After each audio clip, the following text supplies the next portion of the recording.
Hello, in this video I'm going to talk about the temporomandibular injuries, rehab, and considerations. So the temporomandibular joint, commonly abbreviated the TMJ, many people will say, I have TMJ, but really that's just the name of the joint. What they really mean to say is that they have a TMJ disorder or they have TMJ dysfunction, and that's what we're going to talk about here. So pain and dysfunction in the jaw and the muscles that cross the TMJ. So our attachment or our articulation between the mandible and the temporal bone.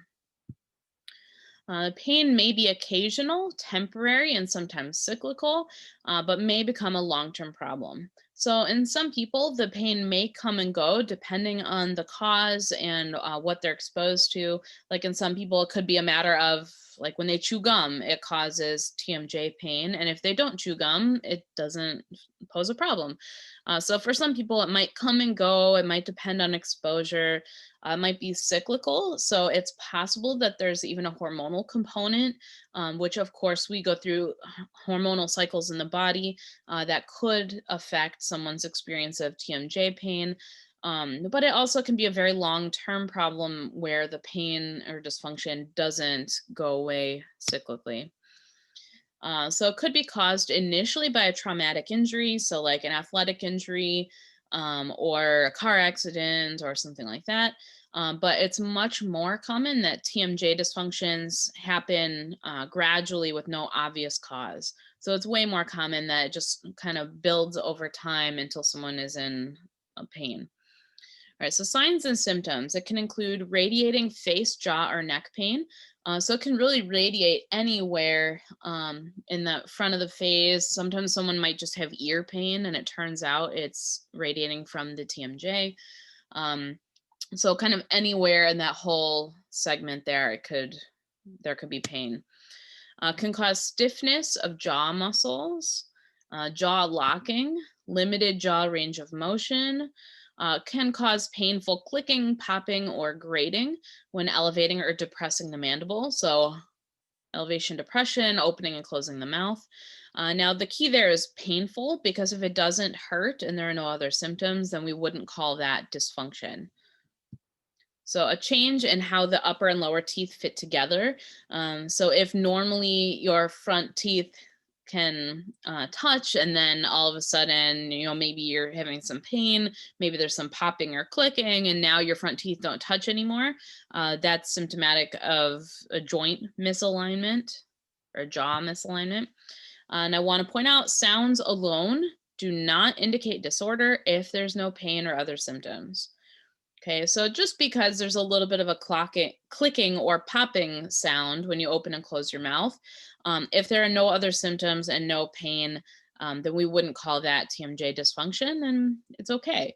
A lot of our joints throughout our bodies might click or pop just with normal movement, and that's okay. As long as there's no pain or other symptoms that go along with that clicking or popping, it isn't a big deal.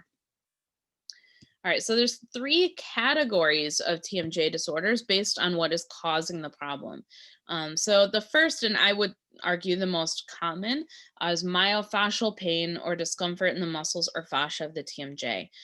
So these would be TMJ disorders that are caused by abnormal muscle relationships, tension relationships, injured muscles, hardened or tense fascia, and that would be around the jaw or in the muscles inside the jaw. And so this would be like a TMJ disorder that comes on because someone chews a lot of gum or because they grind their teeth at night or they clench and they're really stressed. So all of those kinds of jaw pain and dysfunction would all fit into a myofascial pain or discomfort. Then the next category would be any kind of dislocation or malalignment. Now, this is more likely to be caused by an acute injury like an athletic injury or a car accident, but this could also come on gradually. So it could be like a displaced disc. So we do have an articular disc in this joint between the two bones. So the disc could be misplaced or displaced, I should say. The jaw could be dislocated. It might be subtle. So it might just be subluxated, like slightly dislocated.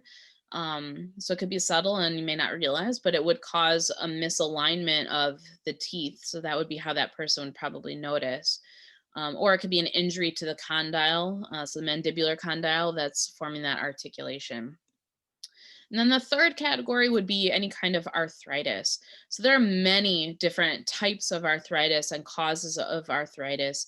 The two most common that would affect the TMJ would be rheumatoid arthritis and osteoarthritis. So osteoarthritis being like a wear and tear type of arthritis. And so this is the most common type of arthritis, and people experience it in joints throughout the body.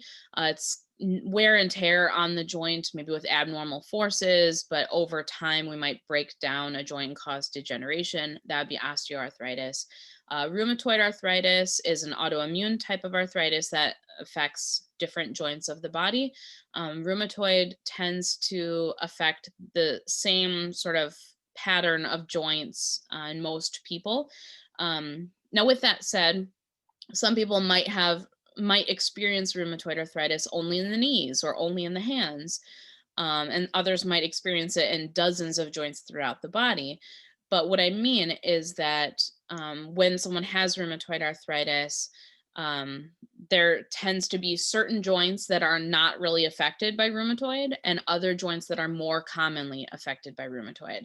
And that's what I mean to say is that the TMJ is one of the joints that is commonly affected by rheumatoid. So arthritis causing a TMJ disorder would most likely be rheumatoid arthritis, of course, if a person has that condition, or osteoarthritis if you do not have an autoimmune arthritic condition. So considerations if you are working with somebody who has temporomandibular joint problem. So there are a couple things we can do to help them. And these mostly are effective in types of TMJ dysfunctions that occur that are myofascial in nature. So there isn't really anything we can do if it's arthritis. And if it's a joint misalignment or a dislocation or something like that, then really they need chiropractic help or osteopathic help. So they need someone who can help realign the structures of the joint. But ways that we can help with myofascial TMJ disorders are addressing posture, and we can address the muscles of the jaw directly. So rounded shoulder posture puts pressure and tension on the TMJ because of course it's all connected through our large fascial network. So in that rounded shoulder posture, and especially if we have a forward head carriage that goes along with it, that puts a lot of tension on the fascia and the muscles in the jaw. So if we work to correct that posture and pull the head back and straighten the spine, pull the shoulders back, if we work to correct that, we can relieve a lot of the tension that is put through all the muscles and fascia of the TMJ. Also, TMJ disorders that, of course, are myofascial in origin can be improved with manual therapies, including intra-oral massage. So that would be massage in the muscles inside the mouth. So when this is done, the person would wear a glove, just like if you were going to the dentist, they would wear a glove, and then they would gently massage the muscles, these pterygoid muscles like we see in the picture here, that are inside the jaw. So that could be done using neuromuscular therapy or myofascial release inside the mouth. That's done by some dentists even because a lot of people who have TMJ disorders need to address that, especially when they're getting any kind of dental work done. It's also commonly done by, I wouldn't say commonly necessarily, but it is done by chiropractors, some massage therapists. So it is a modality that's practiced by lots of different types of healthcare professionals, but it does require specific training to be able to work inside the mouth like that and address those muscles accurately. So work on the soft tissue inside the mouth is effective in combination with working on the soft tissue outside of the jaw.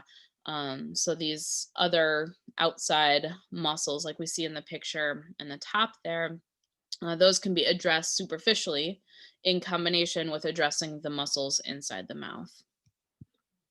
All right, so thank you so much for watching. I'll see you for the next one.